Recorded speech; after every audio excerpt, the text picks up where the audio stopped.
வணக்கம். நான் doctor Palvannan, Royal care மருத்துவமனையின் உணவு குழாய், இரைப்பை, கணையம், கல்லீரல், குடல் அறுவை சிகிச்சை நிபுணர் பேசுகிறேன்.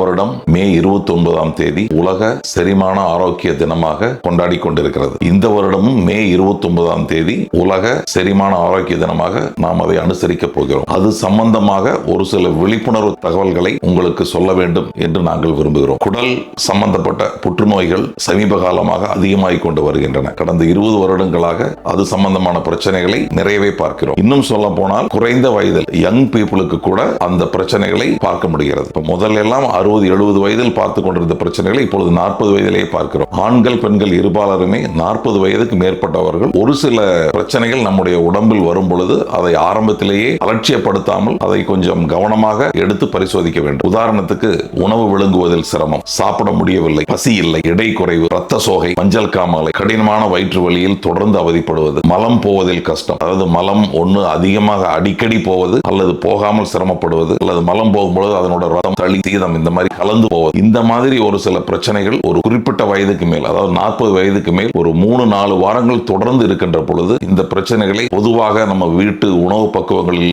சரி பண்ண முயற்சி செய்வதோ அல்லது ஒரு சில மாத்திரைகள் வாங்கி சாப்பிட்டு சரி பண்ணுவதோ இல்லாமல் முறையான மருத்துவரை அணுகி ஒரு ஆஸ்பத்திரியில் அதற்கான பரிசோதனைகளை அவசியம் செய்ய வேண்டும். நான் சொல்கின்ற அத்தனை பிரச்சனைகளும் கேன்சர்னால் மட்டுமே வருகின்ற பிரச்சனைகள் அல்ல, மற்ற வியாதிகளிலும் வரலாம். ஆனால் இது கேன்சராக இருக்கின்ற பொழுது அதை நம்ம ஆரம்பத்தில் கண்டுபிடித்தால் அதை முழுமையாக குணப்படுத்தக்கூடிய வாய்ப்புகள் இன்று நிறையவே இருக்கின்றன. Happy cut is a healthy gut. நன்றி.